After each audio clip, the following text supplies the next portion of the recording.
আসসালামু আলাইকুম। আমি তুষার আছি আপনাদের সাথে।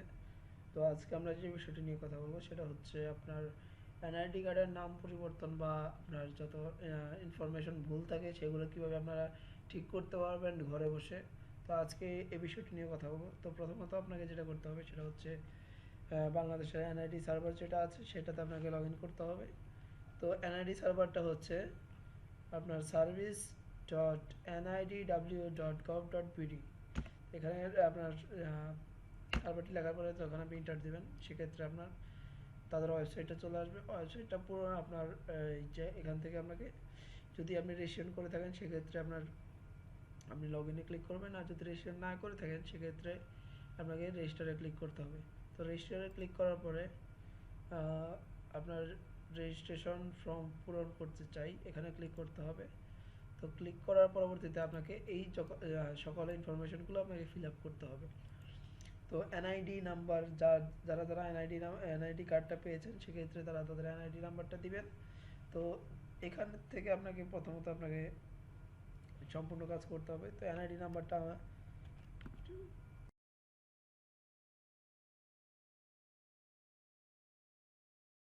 এনআইডি নাম্বার দেওয়ার পরে আপনি আপনার জন্মসালটা দিবেন।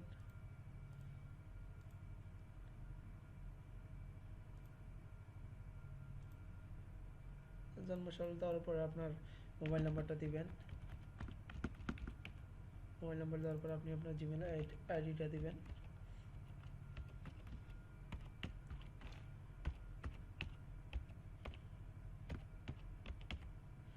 তারপরে আপনি আপনার স্থায়ী ঠিকানা এবং বর্তমান ঠিকানা এগুলো ফিল আপ করে আপনি আপনার পাসওয়ার্ডটা দিয়ে দেবেন। তো আমার হচ্ছে ঢাকা।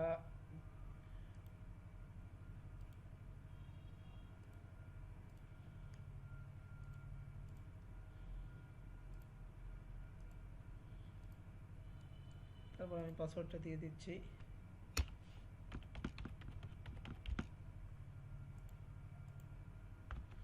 মনে রাখবেন আপনি যখন পাসওয়ার্ডটা দিবেন সেক্ষেত্রে আপনার লাস্টের পাসওয়ার্ড বা প্রথম পাসওয়ার্ড এটা ক্যাপিটাল লেটারে দিতে হবে।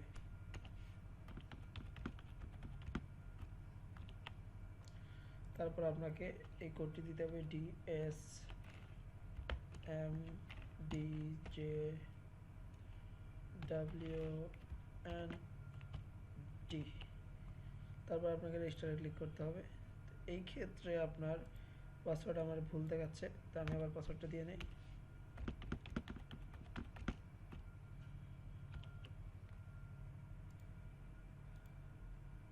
প্রসেসিং এর রিকোয়েস্ট।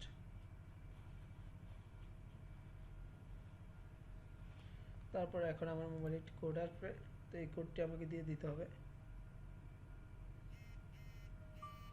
তো কোডটি আমি দিয়ে দিচ্ছি।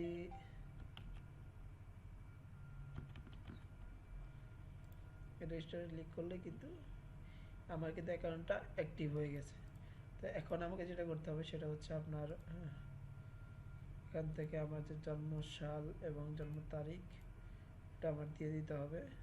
জমা দিতে হবে এটা এই প্রক্রিয়াটায় আপনাকে প্রথমে টাকা জমা দিতে হবে। এনআইডি নাম্বার টাকা জমা দেওয়ার পরে আপনার যে আইডি ট্যাক্স আইডি, ওই ট্যাক্স আইডিটা আপনি যখন এখানে বসিয়ে দেবেন তখন আপনার এই ফর্মটা ফিল আপ হয়ে যাবে, এবং কি এই ফর্মের মাধ্যমে আপনি আপনার যদি আপনি গাজীপুরের হয়ে থাকেন সেক্ষেত্রে আপনাকে গাজীপুর নির্বাচন কমিশনে যেতে হবে, এবং কি আপনি যদি যে কোনো জেলায় হয়ে থাকেন সেক্ষেত্রে আপনার নির্ধারিত যে জেলা এখানে নির্বাচন কমিশন আছে সেখানে আপনি যে আপনার ফর্মটা জমা দিয়ে দেবেন। জমা দেওয়ার 45 দিনের মধ্যে আপনার কাজটি হয়ে যাবে। সামনে ক্লিক করলে কিন্তু ভিডিওটি যদি ভালো লাগে এখন আবার আমার নম্বরে একটি মেসেজ আসবে এবং সাথে তাকে বেল আইকনটি বাজিয়ে দেবেন। এই মেসেজটি দেওয়ার পরে গুরুত্বপূর্ণ মতামত আমাদের সাথে শেয়ার করবেন। ধন্যবাদ। প্রোফাইলে লগ ইন করতে পারবো। তো এটা হচ্ছে আমার মূলত প্রোফাইল।